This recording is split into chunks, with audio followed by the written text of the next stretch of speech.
joining us. I'm just waiting for our Facebook audience to come on live, and we'll welcome everyone really shortly. Sounds good. Yeah. Oh, it's going to be a fun night, I hope. Oh, no, not I hope. I know it will be. It will be. Of course it will be. I just want to hear all about your book and what prompted you to write it. So I've got lots to tell you. Oh, that sounds intriguing.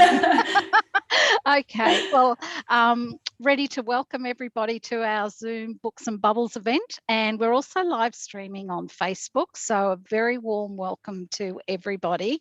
For those of you who don't know me, my name is Dora Pappas and I'm the editor of Better Homes and Gardens magazine. I'm absolutely thrilled to be here this evening because we have the lovely Ali Lowe, the author of The Trivia Night. It's a fabulous page turner. I absolutely loved it. But before we start peppering Ali with all your questions and mine, I hope to get a few in. Oh my goodness, we've got people joining us from everywhere. The Whitsundays, Sydney, Bundaberg. That's exciting. Melbourne, Victoria. Oh my goodness, Blue Mountains. Anyway, sorry, I'll go through the housekeeping prompts. I get excited, sorry. So if you haven't already bought the book, I would really urge you to go to our event partners, QBD, because you will be able to purchase it from QBD. You'll find the link in the chat. And I actually omitted to say that our event partners are Hachette and QBD, and they very, very kindly bring us these Books and Bubbles events. Also, if you have any questions for Ali, you can pop them in the Q&A box, which you will find at the bottom of your screen, or in the chat if you're joining us via Facebook. And I'm going to tell you a little bit about upcoming events at the end of this evening's proceedings. Ali, welcome. Hi, thanks for having me. This is very exciting. Oh, no, I think it's fabulous. Just to start things off, can you give us a brief synopsis of the book, and then we'll launch into some questions. Sounds good. Okay, well, The Trivia Night is essentially a book about a group of parents who take the reckless decision to partner swap at a school trivia night, a school fundraiser for their children's primary school. And the book basically explores the fallout in terms of their friendships and relationships. And it turns fatal. It turns fatal. Oh, that sounds very interesting. I know. You know. I know, because I've listened. By the way, I bought your book as an audiobook.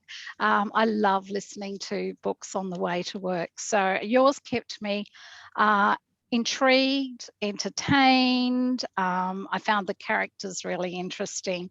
But I just want to say that Jodie, who has joined us, loves your, she's made a comment rather than give us a question. She said she loves your coordinated books behind you. It's her kind of bookcase. I'm slightly embarrassed about my my colour coordinated bookshelf, but yes.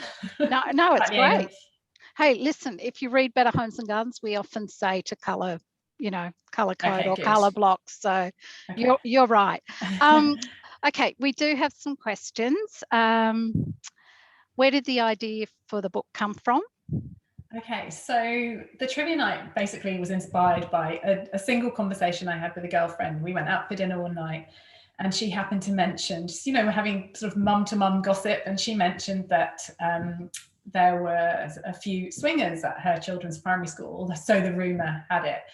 And we kind of got talking about it, and I remember thinking to myself, oh my goodness, what an amazing premise for a book. There's so much potential for this scandal, so much potential for plot twists, and how would you face someone at school on Monday if that had happened? And what if someone became obsessed with someone else? What if someone fell in love? What if someone became pregnant? All this potential for kind of weird, strange happenings and twists and thrills. So I didn't stop thinking about it basically for the next few days, because I was about to start on the Faber writing a novel course. And that was the idea I ultimately took in with me and started writing pretty much the first week the course began. I found it, interesting to say the least. It was great, but I also loved the way that you shaped your characters as well. There were some of these characters drawn from real life, and I'm not talking about the swinging now. I'm actually talking about, you know, some of the things that they actually were experiencing, hiding, feeling. Are they people that you know? Well, I think that in every community, in every school all over the world, you'd have, certain sort of types of mums at school. So you might have the aerobic mum who's bouncing around in her activewear, which certainly isn't me. And there's the mum who's always clutching her coffee because she's got so many children, which is probably me. There's the mum who's like Lara in the book, who's the bohemian mum who kind of swans around looking effortlessly amazing. And I think you get these types of mums, in most schools. And I kind of took the idea of the prim and proper sort of P&C perfect woman who is Alice in the book. And I kind of took these ideas and I just worked on them and I kind of made them extreme versions of, these characters, these people. And it kind of went from there, really. I'm just going to read some of the questions that have come through. I just thought I'd better answer Nicole. Nicole's actually asking, are we visible on screen? And Nicole, I'm sorry to say we can't see you. So maybe another time. Anyway, also, how many drafts did you write before you were happy with the book? Oh gosh, well, I've been asked this before, and it's kind of difficult because I had one draft that I just kept working on. So I wrote a first draft, which was a kind of skeleton draft. And then I started chipping away at that same draft. I didn't kind of put that one away and then start afresh. So I probably couldn't tell you how many drafts I actually did, but I did do a very basic skeleton draft of the book. And then I added to it and I embellished it as I went along. And I kept changing it, and I changed things at the beginning and I changed things at the end, and I changed storylines, and I took out 40,000 words at one point and I replaced it. And so I wasn't kind of drafting and redrafting as such. I was just kind of pouring more effort into certain areas until the book became fuller, if that makes sense. But the whole process of that probably took, well, I started the Faber course in March 2019, and I did part 1 and part 2 of that, and part 2 finished in September.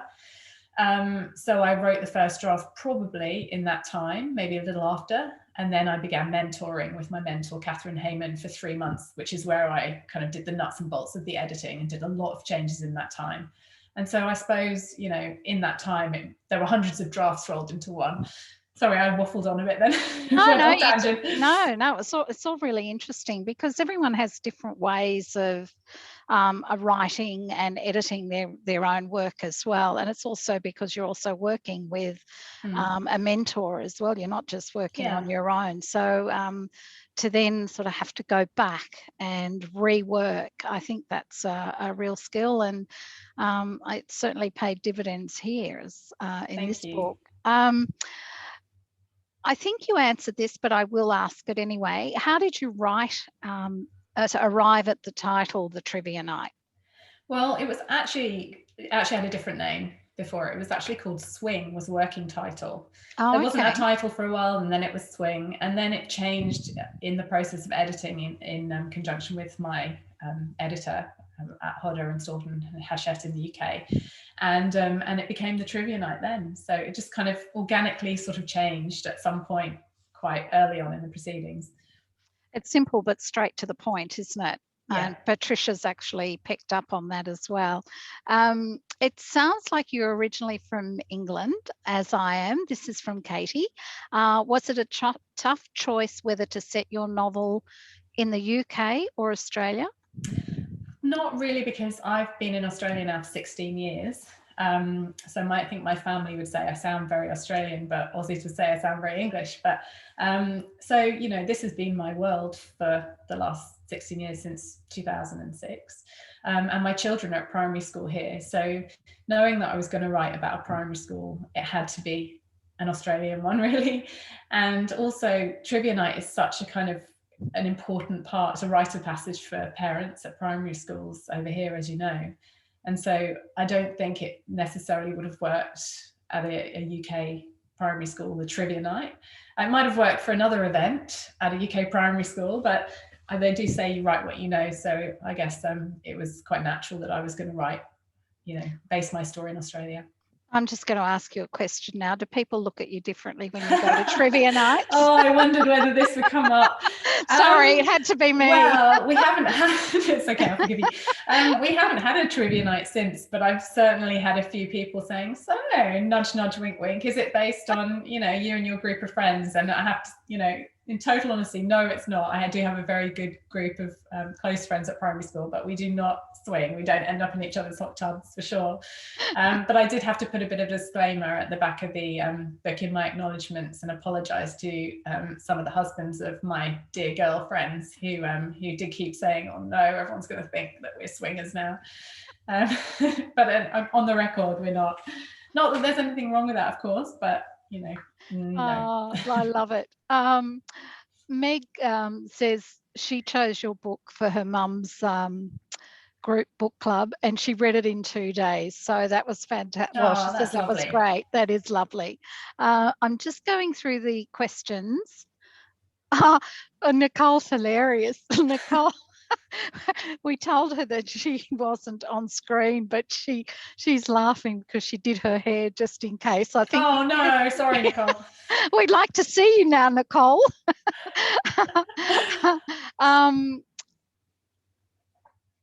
I'm just trying to read this question. Sorry, I will. No, they're going to come back to me. And someone else put lipstick on just in case. Sorry, they're all important things we need to know. Patricia's also asking, do you have a strict writing routine? I do. My kids are at school and my youngest is in daycare. So I do very strictly write Monday to Wednesday from 9 till 3. At the moment, that's gone by the wayside because obviously the trivia night is out and I'm doing publicity. So I'm, doing various things at various times of the day.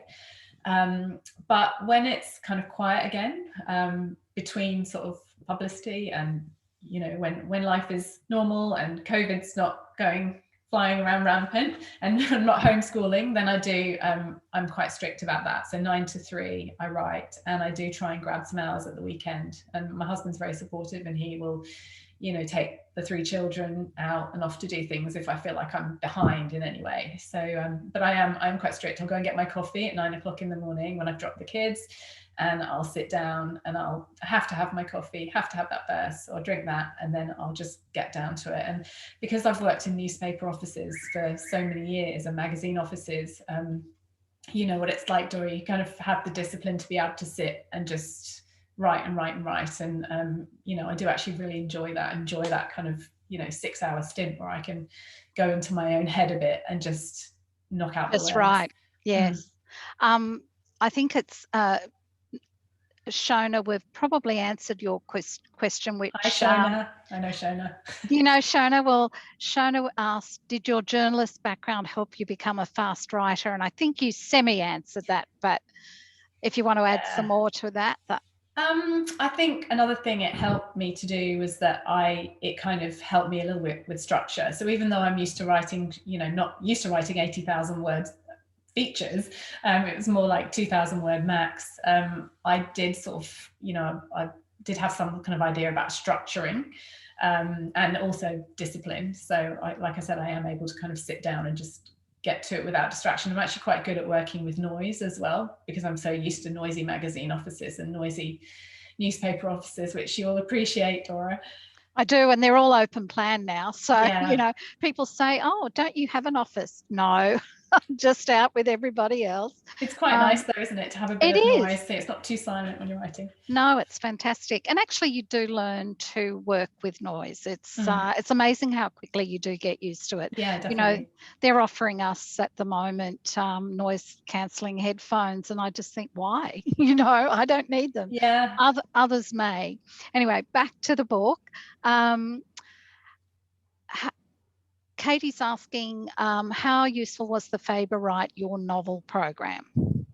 It was very, very helpful. I mean, I wouldn't have written the book without it. I would have tried, I'm sure, because I'd always wanted to do it. But it gave me so much, in terms of learning to structure a book, things like where you put your inciting incident, how to kind of tighten the front, how to explore your characters and create a character arc and a narrative arc. So yeah, it was invaluable. And also going every week, if you're paid to go on a course and you're going every week, you're going to get the impetus to do it, and you have to take something new in every week. It kind of gives you the push, as it were, to carry on writing, and the enthusiasm. And would definitely recommend a course if you're looking to do one, Katie.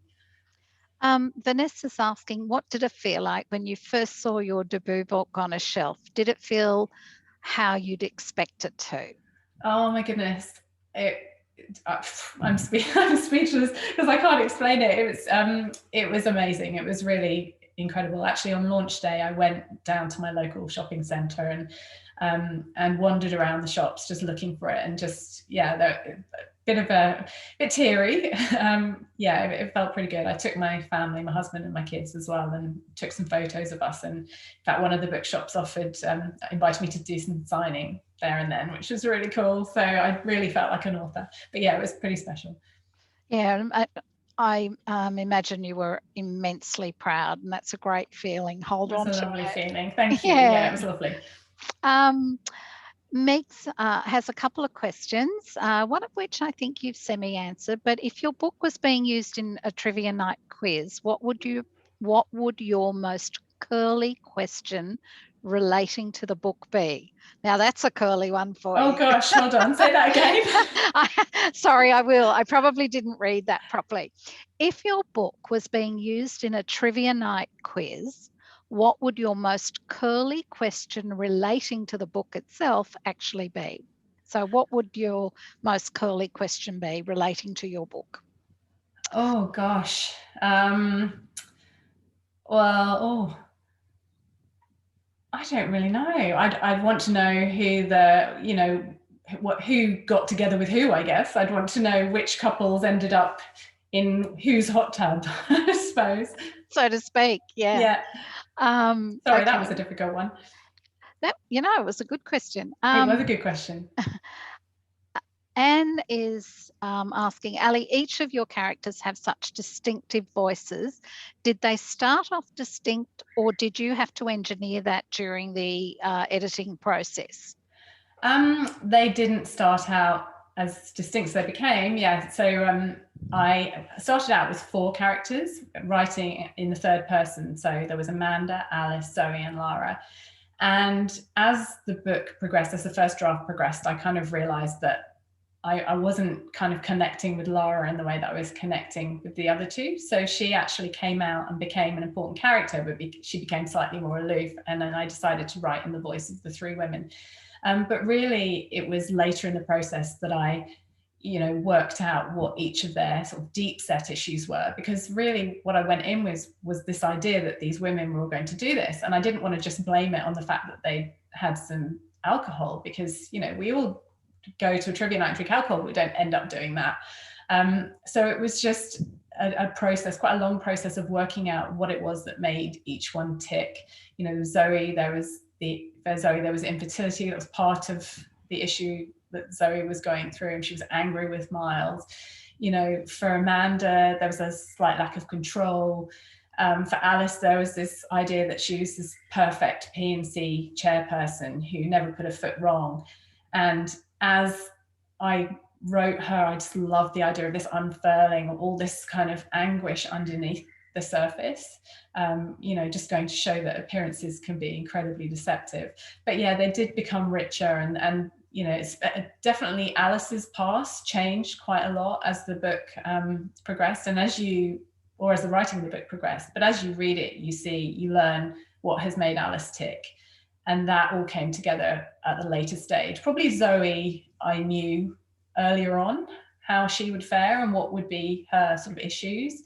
I didn't know how they would be resolved very early on.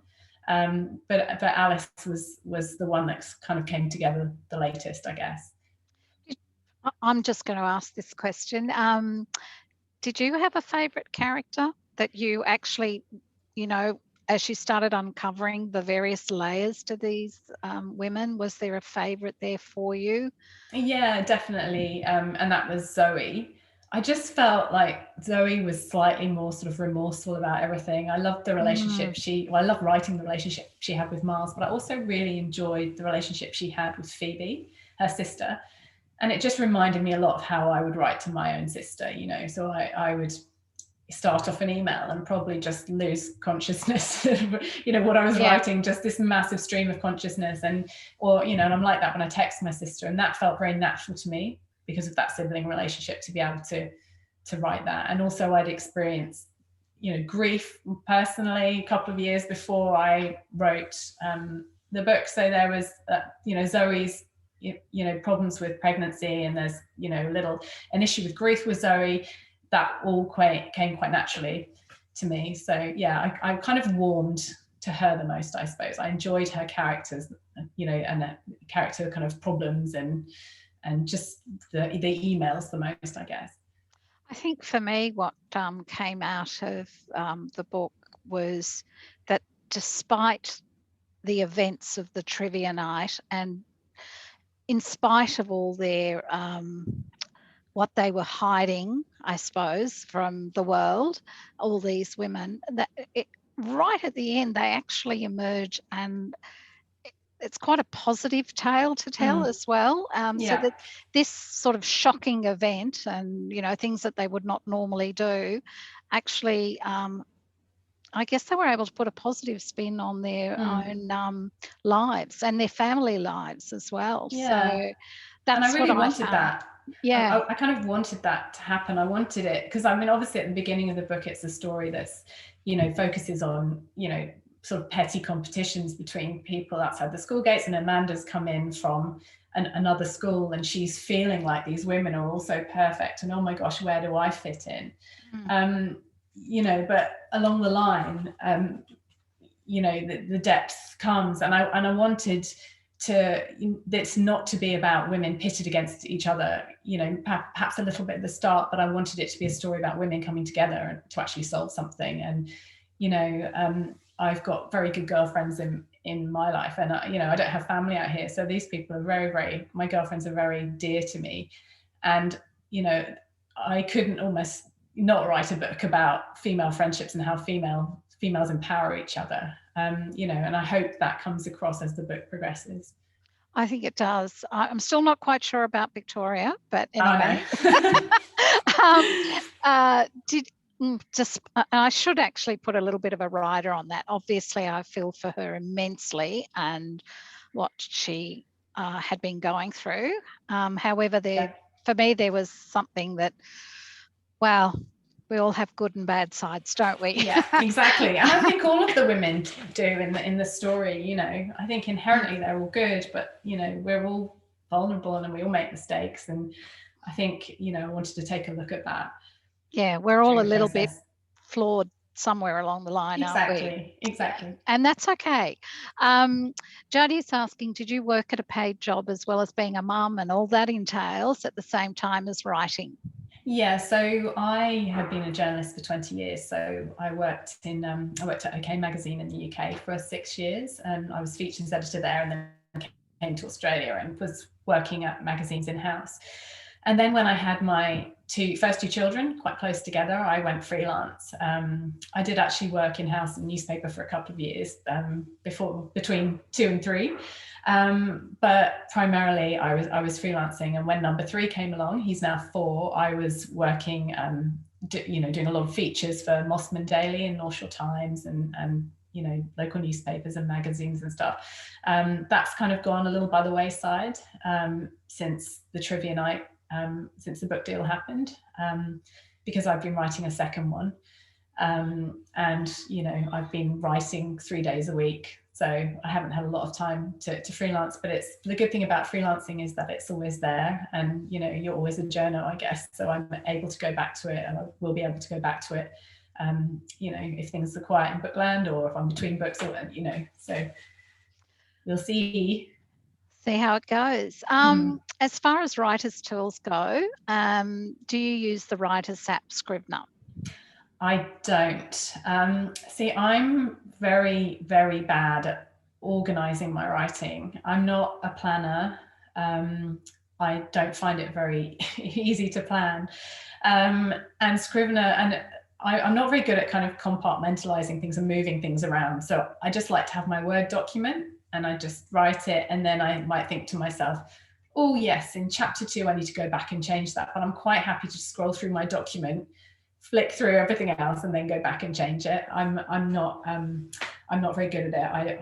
I probably should, and lots of people have said, have you tried Scrivener? It's really, really good. But no, I haven't. I'm a trusty Word doc user. I think you and I are kindred souls. I just edit my own Word doc as well. Yeah.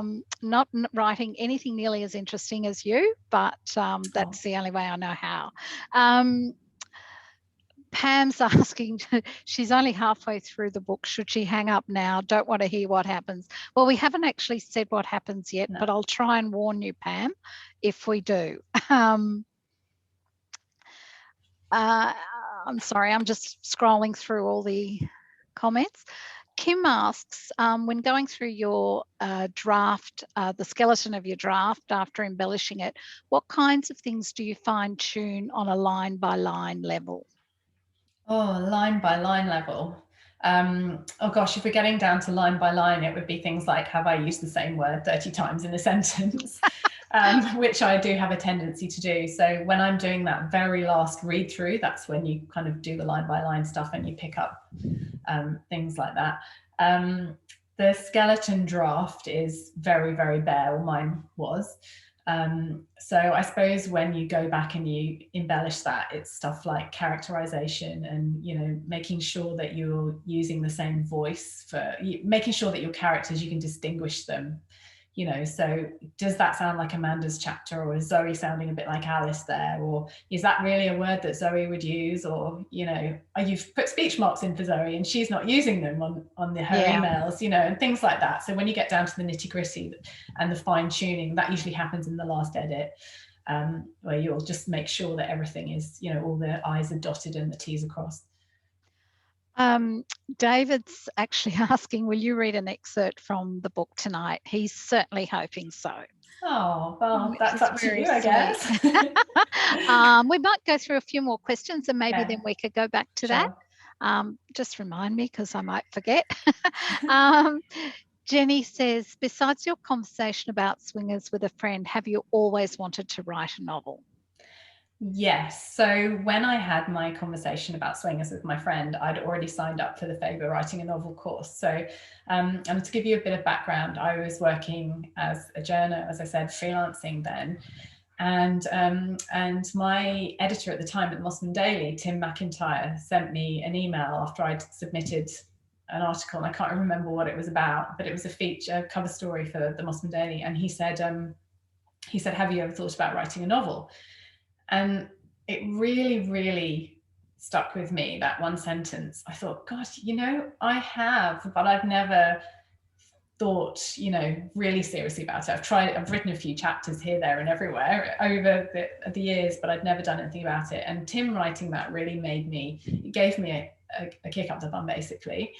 And actually I named my detective in the latter part of the book after Tim, because I was so grateful that he put the idea in my head again. And he actually sent me to interview Jacqueline Moriarty, novelist, and actually it was a phone chat, and Jackie was absolutely lovely, and she recommended, somehow the conversation turned and we ended up talking about me and what I was doing, and she recommended the Faber course to me. So yeah, that was how it came about, basically. So no, I didn't have the idea, you know, when I signed up, but then it kind of almost happened quite fortuitously. So I had that conversation and I was like, yeah, that's the idea I want to take in with me. Patricia's asking, do you have ideas for your next book? I have to say there's a sequel in the making here, or I felt there was anyway. Well, I haven't. My second book isn't a sequel. Oh my gosh, I'd be so open to writing a sequel. But I think there's places that the characters could go to. But My second book's called The Running Club, and it's out in 2023, and it focuses on a group of people in a white picket community that's not unlike Darley Heights, where the trivia night's set. It's called Esperance, and basically they're all part of this elite running club, and everything's very perfect, but underneath there's simmering tensions and historical tensions. You know, there's relationships that have happened in the past that are kind of, you know, all bubbling up to the surface, and ultimately that turns fatal also. So yeah, I'm very excited about that one. Can't wait to read that one. Are you nearly finished that, or? Yeah, it's been through first round of edits. So so it's been to my publishers have read it and sent the first round of edits to me, which I've done, structural edits, and and then the next round should be through quite soon. But yeah, I don't have a date of release yet, but I shall let you know. Please, can I be the first? I'll let you know. I'll give you the scoop. Thank you. We'll have to have it in Better Homes and Gardens, of course. Jenny's asking, have you had offers to bring your book to the screen? So yes, I have, and I'm not allowed to say who has offered to bring it to the screen, but it has been optioned for TV by a Hollywood movie, TV company. So yeah, at the moment the options all been agreed, so we just have to hope that it all comes to fruition. But it's very, very exciting. Oh, that is exciting, and nothing to do with what may have been optioned and who may have been suggested, but do you have any actors or actresses in mind that you would love to see play some of the roles? I mean, this is just your personal opinion, not necessarily personal opinion. Well, I love Blake Lively. I just love her. I think she'd be amazing in there as one of the mums, primary school mum, because she's got young children. But it kind of differs with me. So I'll watch something on TV and I'll see someone who is amazing, and I'll think she would be an incredible Alice. Sarah Snook. I'm watching Succession at the moment. Yeah. And Sarah Snook is just incredible. I would love to see her as one of the characters, maybe even Victoria, I don't know, but she's fantastic. So I don't know, whenever I watch something, I kind of get inspired and think, oh, he would make a wonderful such and such, and then that's kind of how it goes. But I didn't have anyone in mind when I was actually writing the characters. I did with the second book. I had some pictures of people stuck up on my wall, but with the trivia night, I didn't, but I do keep discovering them as I watch things. You know, you just said that you had with your second book, you had pictures of people stuck up on your wall. Is that because perhaps with the trivia night you could more closely associate with the characters because you do have school-age children? You do, you know, is it because you sort of are living the life of a school mum as well as being a working mum and everything else? Yeah, that's a really good question. It could have partly been that, because like I said, though, you know, I think there are always these types of people in the schoolyard, the beautiful bohemian, the organized mum, the coffee drinking mum with the kids spilling out of the car. And so I guess I did kind of not anyone I knew, but these kind of types of mums I kind of, you know, had in mind. But I also think with book 2, I was trying to be a bit more organized. So I probably said to myself one day, right, okay, I need to get some people up there to inspire me. And, you know, I don't know how long they lasted on the wall, but yeah. They were there. They were there for a time. They're not anymore, but they were. Who are those people? Yeah, exactly. Why did I put them up there? Rena's asking, I think it's a part of a question that I've already asked, but I'll ask it again anyway. Have you already cast the movie or miniseries in your head? I love reading books and imagining who might play the characters in a movie. So I think you partly answered that, but. Yeah, like I said, I do love Blake Lively. I think she's amazing. Zoe Saldana, I love. So people pop into my head, but you know, I guess that they can vary from day to day.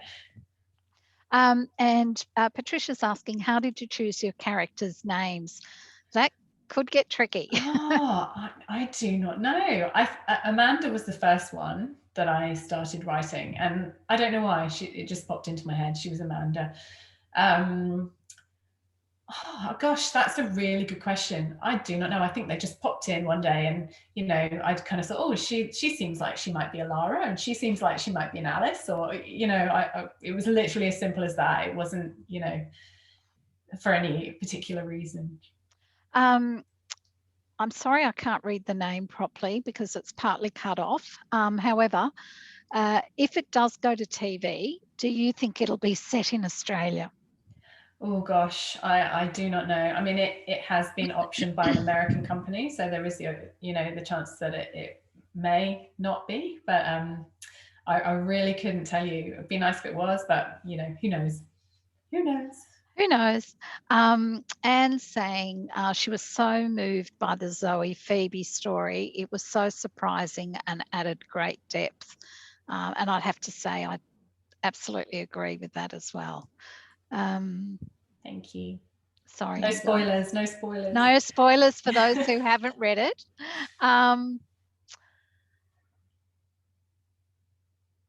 There have been some, this is from Nola, there have been some other books similar to this recently. Do you think these, that the topics in your book, that people are more open to discussing them now?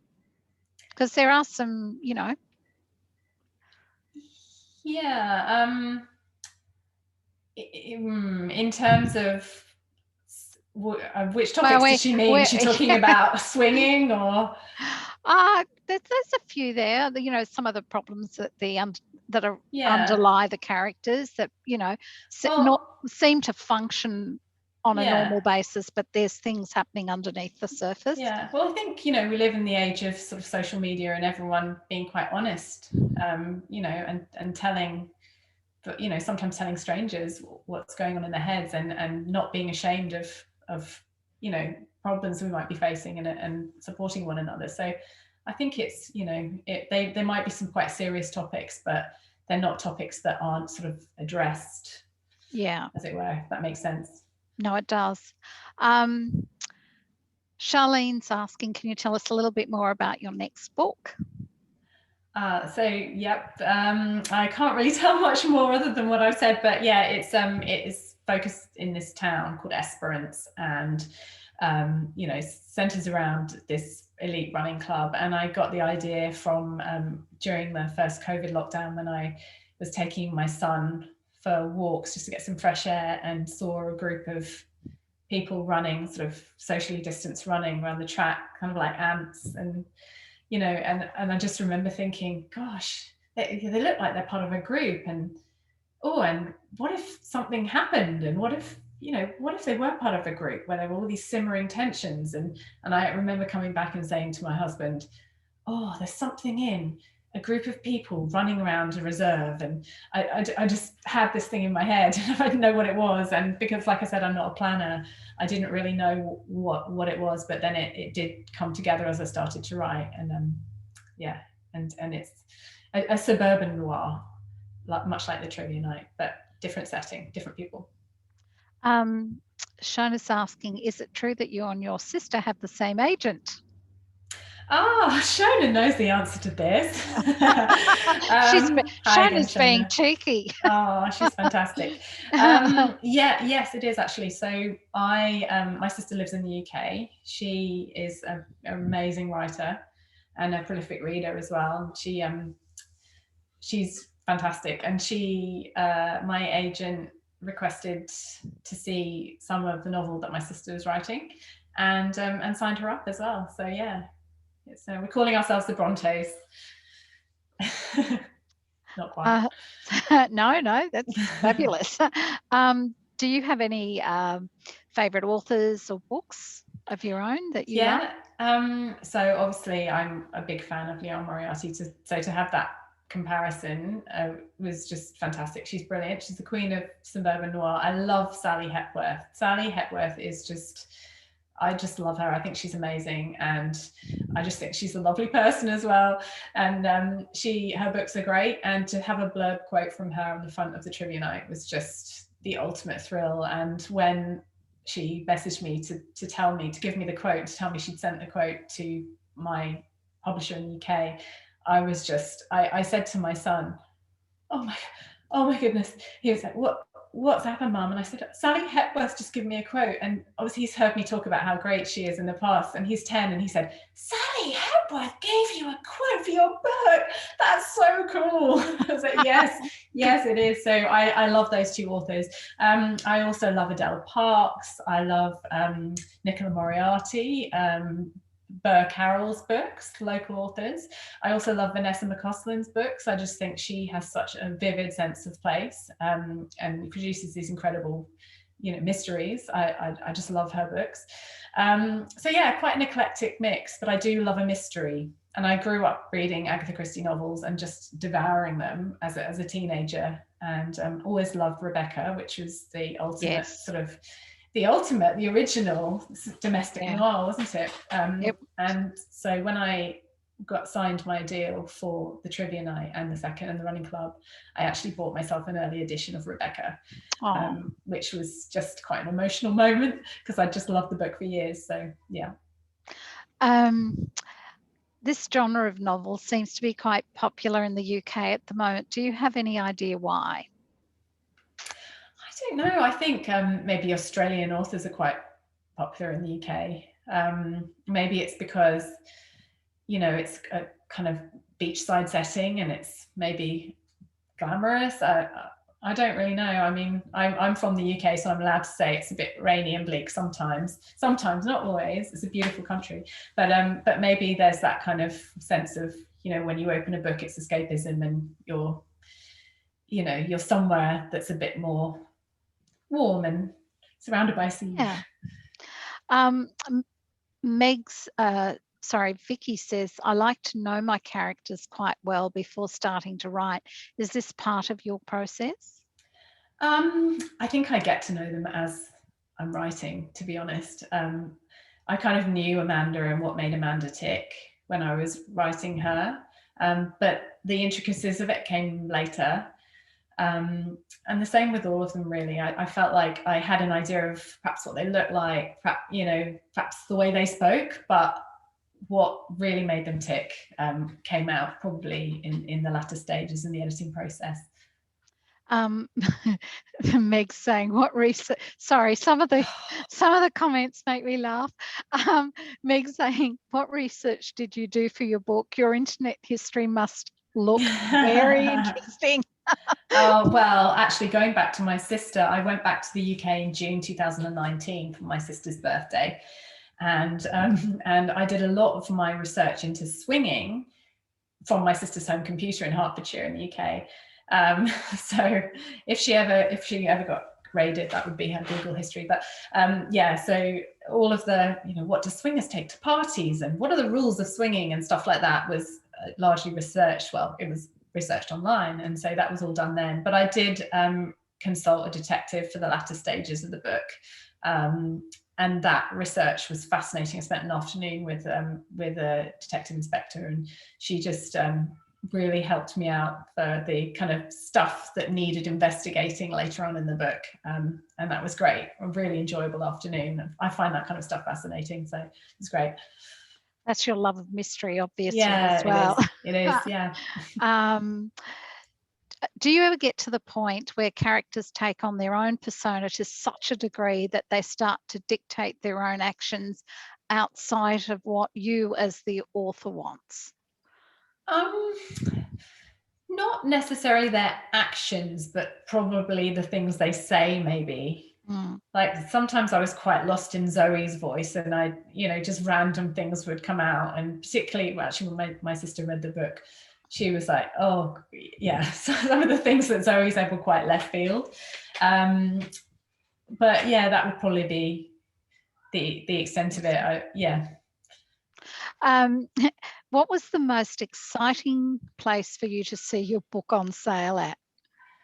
Oh gosh, well, just going to the, my shopping mall on the day of release was pretty special. But I have to say, I did get a big thrill when I saw it at the airport. Well, I didn't personally see it at the airport, but Shona, who's watching tonight, actually, a friend of hers took a picture of the book at Sydney Airport, and Catherine Hayman also sent a picture of it at Adelaide Airport, and I don't know what it is about the book being at an airport, but it was so exciting. I was just, my book's at an airport. I've arrived. I don't know what it was. It was very exciting. There's such a limited collection at the airport anyway, so you just know that you've arrived if you're at the airport, and people are likely to take you away with them on a plane. How good is that? Exactly. You take the book traveling. It's just, I mean, I haven't seen anyone reading it in the wild yet, so I haven't sort of, gotten on a bus and seen someone reading it, but I think that will be really exciting, a real thrill. Well, I'm sure if people haven't bought it, but they're listening to this evening, they'll be going out and getting it straight away. And remember, you can get it from QBD. Yes. Fiona's asking, did you know the whole story before you started writing the book? When did you know the ending? Oh, the ending. I didn't know the whole story, but the ending came really late in the process. I kind of had an idea of what would go on in the epilogue. I kind of had an idea, but I didn't really know how that was all going to unfold. And that happened, very late in the piece, probably, I don't know, maybe 6-7 months into a 10-month writing process. So the first half of the book took me a lot longer to write. And then when I started the second half, it was almost like running down a hill. I kind of felt like I did have to change a lot of it, but a few things changed. But, it was quite late on that this happened, but it did seem to all come together as I wrote it. And then obviously it was done, and then I could go back and edit. I do have a few of our attendees this evening who would love to hear you read an excerpt. So if you have one that doesn't give too much away, well, that'd be fantastic if you perhaps spent a few minutes reading an excerpt for us. I could maybe read the prologue. Yeah. Okay. My dear husband, I'm at the place we used to come to when we loved one another.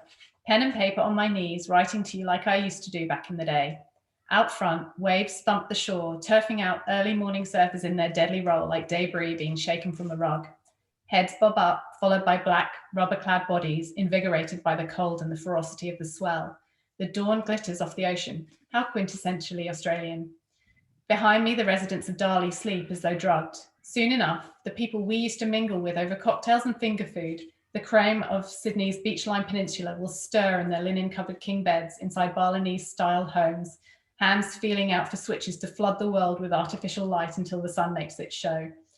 But here on the beach, the light is real, a deep rusty glow that blurs to peach slower than the eye can see, but blink and you'll miss it, bringing with it a hug of warm air, a taste of the heat we've been promised. Summer is here again. The earth has done another circuit around the sun. It's hard to believe it's been a year since it happened, isn't it, my dear? I can't help but think back on it all as I sit watching the waves.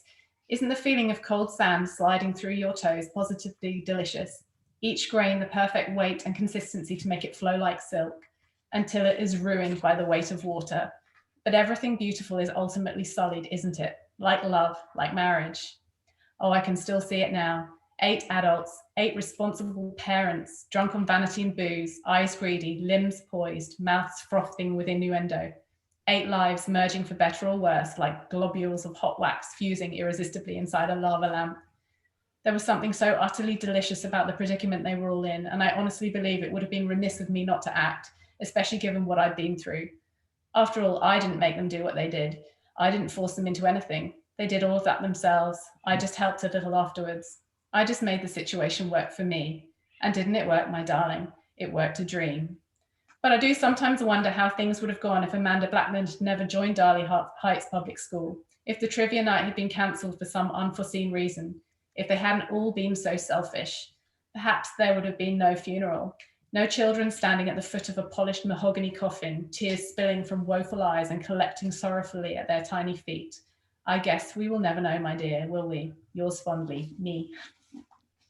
That's brilliant. Thank you. Anne actually says, swoon. Sorry, I actually had to do that. Makes me want to go and buy 10 more copies. Well, Anne, feel free. Thank you, Anne. And Patricia is saying, sounds amazing. David thank loves the prologue, wants to read this book desperately. Oh, yay. David, it's there. And if you know, you can also buy it as an audiobook, and that's terrific. Driving to and from work. I can attest to audiobooks. They're fabulous. Jodie's going to go and buy one tomorrow as well. Oh, thank you. And Kim's saying, so brilliant, you will be, we will be buying it. David's saying, off to QBD tomorrow. Have one David. 5 minutes away from me. We love them. And Jodie's saying, thanks, Sally and Dora. Well, we haven't finished yet. Thank you. I do want to ask one question from Katie, and that is, after your agent took you on, were there edits you had to make? Sorry, I'm going back a little bit. Edits you had to make before they went to the publishers? So my agent and I did some line edits. Mm-hmm.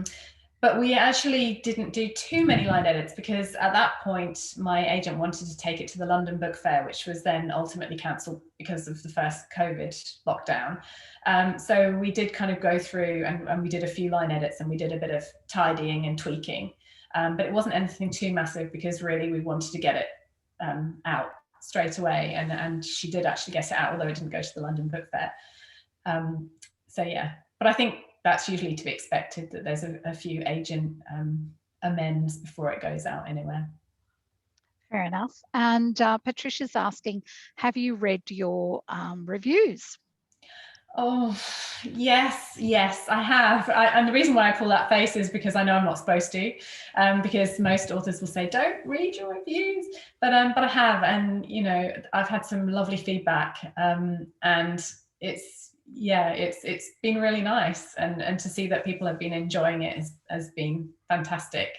But I was advised by a few good friends not to do it, and I have a friend who's a writer whose husband reads the reviews for her, which I should probably do. But I have, you know, I've had some nice ones, and I focus on those. So I have to say, I've got some here that I've just picked out some words.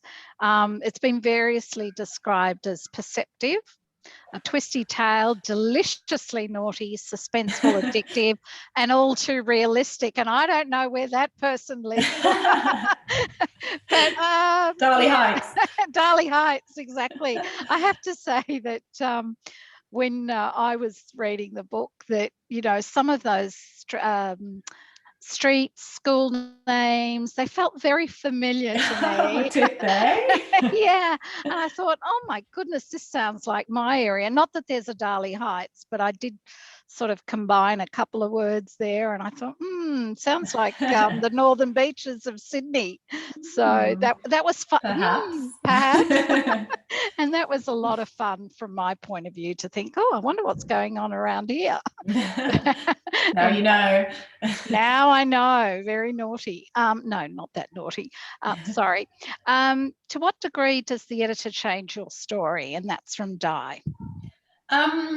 Well, you have a first round of edits where your editor will make suggestions, and my structural edits weren't massive. I don't think a lot happened in terms of the structure, so I don't think too much happened to my storyline. But there were bits where, you know, I needed to embellish a bit more description, or maybe I needed to make a character a bit richer. I needed to make them sound a little bit different. So maybe, like I mentioned earlier, so perhaps Alice was sounding too like Amanda, so we needed to kind of work on that. But there wasn't anything too crazy in terms of structure, but it's basically that kind of thing they're looking for. They're looking for you, making sure your characters are really rich and stuff like that, and you know that you're describing the places that you're in, and basically making everything as rich as it can be. Yeah, well, from a personal point of view, I felt that as I was reading the book, I was discovering more and more and more about these women, and where I was a little bit ambivalent to begin with, I began to like them as much for their flaws as well as their good points, so to speak, or the front that they were actually showing everybody. And again, I think it's because we all present a front to people, absolutely, and beneath it all, we are just humans, and we're frail, and we have insecurities, and our backgrounds have shaped us, and you didn't necessarily use their backgrounds as an excuse. You just presented what you saw. And it was really nice to see one particular character, because I don't want to give away the plot here, actually be true to herself. And I think you know who I'm talking about. I do, and that was really important to me, without giving away what happens. But I thought they were all, ultimately flawed like all of us, but not bad people. People who'd made certain mistakes, and can I just ask you one more question about the way you sort of shaped the book? I mean, and also the swinging sort of angle. It's all the women actually did the swinging, not necessarily all the men. Now, was that a deliberate choice on your part? That, traditionally we think of men. Sorry for the men out there. I'm trying not to be judgmental here. But I guess we think of men being more the swingers than the women. Can you just elaborate a little bit more about that? I think because I was writing in the voices of these three women, it kind of needed to happen to them, and it needed to be their kind of mistake or not mistake to fix, or it needed to be the thing that happened to them, so that they could then address it, and it could either work for them in the future or it could not, and because I wasn't writing in the voice of any of the husbands, the fathers in primary school, I kind of felt it needed to happen to the females. That's not to say I wouldn't write a male character at some point down the line. I'm not wedded to just writing about females, but I did feel like in this story it needed to happen to all of these women, and then also for the storyline to progress the way it does. They needed to have been the ones that did it, basically. Well, I think you were quite empathetic to the men as well, because they emerged at the end as being really lovely human beings themselves. They all had character traits that were endearing. They all had redeemable qualities. They certainly did. Each and every, well, not each and every one of them, but certainly there's three that I thought were, and this is only my personal opinion. I thought there were three there that were quite, I wouldn't mind if they were my husband. So there you go. That's good, isn't it? Really good. David's saying they sound like real people you could relate to. For me, that's a good guide to buy a quality book. So thank you. Sue says she can't wait to read this book. It's going on top of her list. Bev says the same. And so we're almost at the end of this evening's Books and Bubbles. The time has absolutely flown past. You have been very generous with all your knowledge, all your secrets. That's kind. Thank you. Thank you for having me. Thank you for everyone for coming. That's amazing. Well, what's really great is that you've also given us something to look forward to, because now we know we're going to have it probably on our screens. Who knows when, maybe in a year's time or something like that. Let's hope the options are taken up. And we've got lots of people saying thank you so much for this evening. And Maureen's also saying she can't wait to read the book. I just might go through a little bit of housekeeping for you all. That don't forget, if you want to know more about Books and Bubbles and upcoming events, just sorry, I've got a mental blank. Just excuse me. If you want to know more about Books and Bubbles events, just visit booksandbubbles.com.au. There you can sign up to the newsletter. You can watch past events for free. And of course, we have an event coming up on the 20th of April. It's with Toni Jordan, and her book is Dinner with the Schnables. So if you want to sign up for that event, that is free. Just go to booksandbubbles.com.au and you'll be able to register. And of course, go to QBD and buy Ali's book because it is terrific and it'll whet your appetite for what's to come. And it's the running club, right? Did I remember correctly? Next year, great. Next year's the running club. So get into the trivia night to begin with. But I want to thank everybody for joining us this evening. And to you, you have been brilliant. Thank you. Oh, thanks so much, Dora. Thanks everyone for coming. Thank you, everybody. You make it easy for us with your questions. Thank you. Bye. Bye.